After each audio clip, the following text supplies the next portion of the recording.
ঘরের মাঠে আসন্ন জিম্বাবুয়ের বিপক্ষে 2 ম্যাচের টেস্ট সিরিজটি সম্প্রচারের জন্য কোনো সম্প্রচার সংস্থা কিংবা বিপণন এজেন্ট আগ্রহ দেখায়নি। এমন এক বিব্রতকর বাস্তবতায় পড়েছে বিসিবি।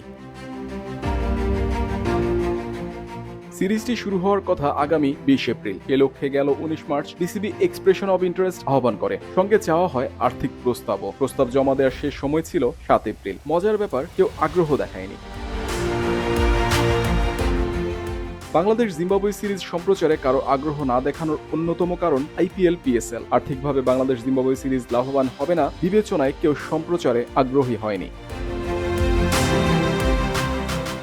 সম্প্রতি ঘরের মাঠে বাংলাদেশের সিরিজগুলো টিভিতে দেখা গেছে ডি স্পোর্টস ও জিটিভির মাধ্যমে। সম্প্রচার সত্ত্বের দিকটি সামলেছে মিলেনিয়াম মিডিয়া কনসোর্টিয়াম, যাদের সঙ্গে বিসিবির চুক্তি শেষ হয়েছে গেল অক্টোবরে সাউথ আফ্রিকার বিপক্ষে সিরিজ দিয়ে।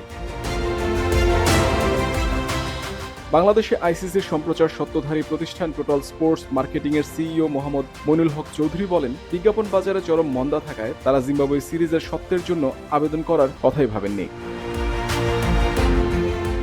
তার ব্যাখ্যা, বাজারের অবস্থা এতটাই খারাপ যে কোনো ক্লায়েন্টই বিজ্ঞাপন দিতে আগ্রহী না। বিসিবিকে বিষয়টি জানানো হয়েছে। বিকল্প হিসেবে বিসিবি বাধ্য হয়ে হয়তো রাষ্ট্রায়ত্ত বিটিভি ও বিটিভি ওয়ার্ল্ডে সিরিজটি সম্প্রচারের ব্যবস্থা নিতে পারে।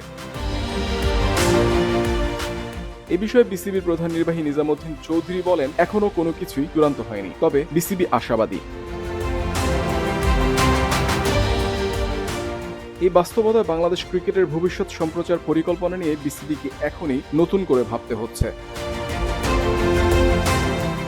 সাকিব তামিম পরবর্তী যুগে স্পন্সর সম্প্রচার সংকটে পড়বে সেটা ধারণা করাই যাচ্ছিল। বাংলাদেশে পঞ্চপাণ্য পরবর্তী সময়ে তেমন কেউ তারকা হয়ে উঠতে পারেননি। শান্ত সৌম্য লিটনরা এতদিনও বাংলাদেশের ব্র্যান্ড হতে ব্যর্থ।